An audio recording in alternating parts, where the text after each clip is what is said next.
Wala na. Kunan mo. So, ang wish ko ay pasunod Lindel. na magkaroon tayo ng magandang Kunan mo.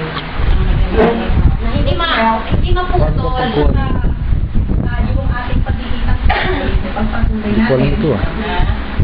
Dahil something na talagang pressure. Okay lang ito, no? Hindi lahat ako ay may ganito. Dahil na may good sila ng college, hindi natin may ganito. And I appreciate everyone na hindi nagbabago. So, again, maraming salamat. I hope to see you out later. Okay. Ikaw na, Emmy. Ikaw na lang, Emmy. Ay, ako ba? Ako nagdadal. Ikaw naman.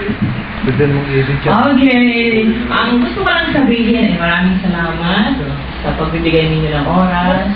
Magkita-kita tayo ulit. And it's so good to see each one of you again after so many years.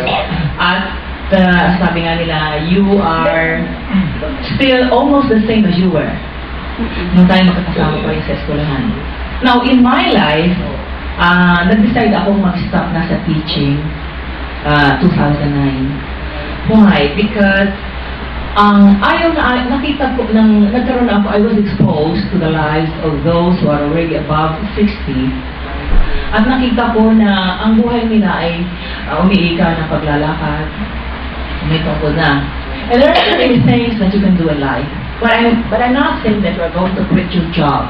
I want you to look at these things or aspects in your life which somehow you have not focused your attention to. Or there might be some things that you really want to do, but you haven't had a chance to do it. Give yourself a chance. Like today, ang pinagkakabalahan ko, mag-motorcycles. I'd like to advertise my posted adventure, the one that we had.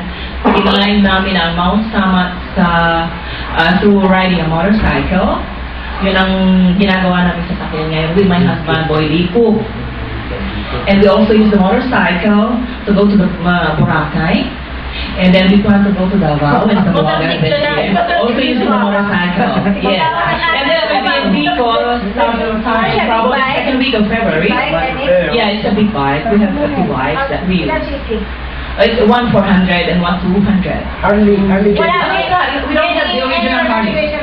No, we don't want to belong. But we have some groups that we join for every trip that we make. My husband was just getting back from Baguio only last January. So I was supposed to go there, but he did not want to go to Bigan. Ay, gusto ko naman gusto kong dumiretso ng Bigan. Anyway, alam niyo naman ako, medyo it really is. It requires not just the skills. Okay? It really is a very demanding sport or hobby. Anyway, it's true. At doon ko nakita na maybe salamat nga doon sa pag-aalala ni Mama Chon, si Chat, or Ellen, and they would always tell me, Nix, be careful, thanks to them. Pero, nandun pa rin kasi sa aking pasaway ako. There are things that you really would like to do, maybe common, right? Why not try to give yourself a chance to do something that is not common? It may be in some other ways, okay? You might be able to discover a part of yourself. And then, ang isa pang may share ko sa inyo, I'd like to let you know that I already have a grandson with my child. And I tell you, and I hope they definitely will be able to relate with me, it is so wonderful to be a grandparent. It gives you a lot of, I don't know, it's not as difficult as a parent. Okay? Pero mas mahal lang yung apo. Exactly. I now agree with that. Na mas mahal talaga yung naging apo. Because that's already interest. Diba? But then I also found out na I know that each one of you has become a good parent to your children. But na-realize ko rin sa panahon na ito, where the attention of our children is occupied mostly by technology, and most of them would always be using their cell phones, they would always be using the computer, or talking to other people. But have you ever tried getting behind your son or your daughter and whisper to him or her and say, "I love you. Take this very normal things these are all very Filipino. Okay? Ang napansin ko kasi because of globalization, is slowly na-erase yung good values which have marked the Filipino family. Not that I don't want us to change. Pero yung respeto, yung paggalang, and to keep the family intact, it should be there. And whenever you experience this, do not confine this to yourself. Share this to others. Okay? When you walk along the street, you find somebody, just smile at him. That will be enough. Who knows, he only needs someone to smile at him.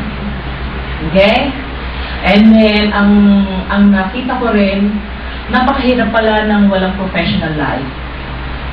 Pag ang tinignan ko yung aking material existence.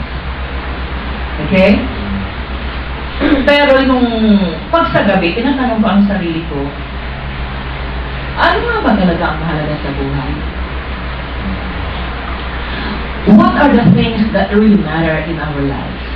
And somehow, I get some answers, and I sleep well, and I have a smile on my face. In the morning, when I wake up, I say, thank God. Thank you for another day in my life. Ang aking 3 wishes as a professional ay matuto ako mag-motorcycle. Okay?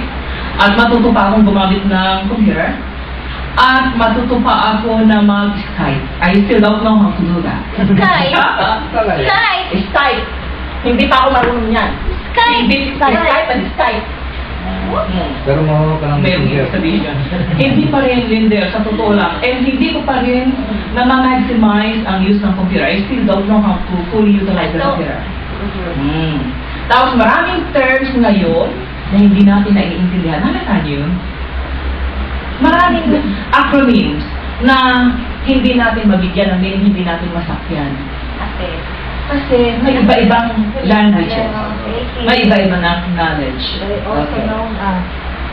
And then, sa personal life ko, I would always wish for healthy living sa lahat sa atin. At ang isa ko pang wish ay sana ay manatili tayong malapit sa Diyos. At ang pangatlo, sana we remain humble. And we always give thanks and return the favors, the blessings, and even the tribulations that we have in our lives. We always need to thank Him. And again, thank you so much everyone for being with us and sharing this very wonderful night. Thank you so much.